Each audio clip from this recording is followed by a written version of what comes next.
Տիկնոջ երգչուհի Սիրուշոյի հետ է Հայաստան դաշինքի պատգամավորի թեկնածու Լևոն Քոչարյանը գնացել Երևանի 9 դրոպ 45 տեղամաս։ Երկրորդ նախագահի որդին քվեարկել է հանուն Հայաստանի, Հայաստանը շարունակական պարտություններից ու նվաստացումներից փրկելու համար։ Այն ակնկալիքով, որ այս շարունակական ողբերգությունների շղթան, պարտությունների, նվաստացումների շղթան վերջապես կավարտվի։ Լևոն Քոչարյանին անհանգստացնում են ընտրախախտումների մասին ահազանգերը։ Մարդկանց հարկադրաբար հանրահավաքներին տանելուց մինչև քվեախցիկի մոտ ուղղորդումներ։ Այս ամեն ինչ շատ մտահոգիչ է իհարկե, բայց կարծում եմ օրը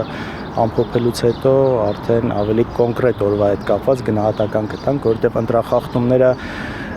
կարծում եմ շատ ժամանակ ոչ այնքան ընտրության օրն են կատարվում, ինչքան դրան նախորդող օրերն ու ժամանակաշրջանը։ Իշխան Սաղաթելյանը քաղաքացիական պարտքը կատարել է ծննդավայր Սևանում։ Վստահ է, հունիսի 7-ը բեկումնային օր է լինելու Հայաստանի պատմության մեջ։ Այսօր մեր ժողովուրդը հնարավորություն ունի լիարժեք փակելու այս ամոթի խայտառակության էջը եւ բեկում մտցնի մեր ժողովրդի պետության պատմության մեջ։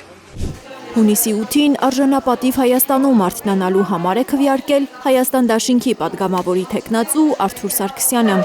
Նրան ընտրատեղամաս են ուղեկցել պրոբացիայի ծառայության աշխատակիցները։ Պատգամավորի թեկնածուն մոտ 1 տարի առաջ է կալանավորվել սրբազան պայքարի գործով եւ այս պահին տնային կալանքում է։ Հաղթանակի քվեաթերթ։ Արթուր Սարգսյանը հաղթանակի քվեաթերթիկ է անվանել քվեատուփը գցած իր ծրարը։ Ընտրություն անելիս մտածել է ծննդավայրի Սյունիքի անվտանգության մասին։ Քվեարկել ենք մեր անվտանգ Հայաստանի համար, մեր ուժեղ Հայաստանի համար, մեր մրցունակ Հայաստանի համար։ Դուք գիտեք, ես Սյունիքից եմ, Սիսյանից եմ։ Այսօր մեր Սյունիքի անվտանգության խնդիր կա, եւ դա լոկ խոսքեր չեն, դա Ալիևի պահանջն է, եւ մենք այսօր կատարում ենք մեր արժանապատիվ ընտրությունը, սա քաղաքական ընտրություն չի, սա մեր լինել չլինելու, մեր արժանապատվության, մեր եկեղեցու ընտրությունն է։ Ուժեղ Հայաստան դաշինքի ընտրական ցուցակի առաջին համար Նարեկ Կարապետյանը վաղ առավոտյան է քվեարկել հայրենի Տաշիրի 25 դրոպ 25 տեղամասում։ Կարապետյանը ձայն է տվել Հայաստանի վերակառուցման օգտին։ Եթե ուզում ես քո ճակատագիրը որոշես, 5 տարվա քո ճակատագիրը ընդհանուր երկրի զարգացման, ուղղակի 10 րոպե, 15 րոպե, ոչ մի դժվարություն։ Գալիս ես, մտնում ես, դուրս ես գալի։ Առանց դրա համար մեր հասարակությունը հիմնական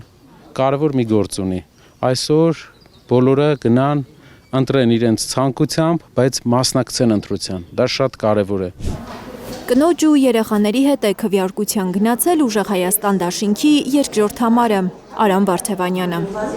Քվեաթերթիկը տուփի մեջ գցելուց հետո նա ասել է, ընտրություն է կատարել Հայաստանի բարեկեցության լավ փոփոխությունների համար։ Ամենաառաջնային հարցը, որ պատկերացնում ենք, դա բարեկեցությունն է, որ պետք է մեր հասարակությունում այլևս որպես խնդիր չլինի։ Իսկապես մեր հասարակությունը դրան արժանի է։ Խաղաղությունը պետք է լինի որպես իսկապես ելակետային մոտեցում, որին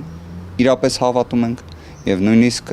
դուք գիտեք, որ նաեւ հայտարարությունը լայն չէ, որ մենք նույնիսկ երաշխավորում ենք, որ այն լինելու։ Ըստ Վարդևանյանի, թե հայ ժողովուրդը, թե Հայաստանը արժանի են լուսավոր ապագայի։ Լիլիթ Գասպարյան, Լանա Համբարձումյան, Աշոտ Մնոյան, Հարություն Մաթևոսյան, Հայլուր։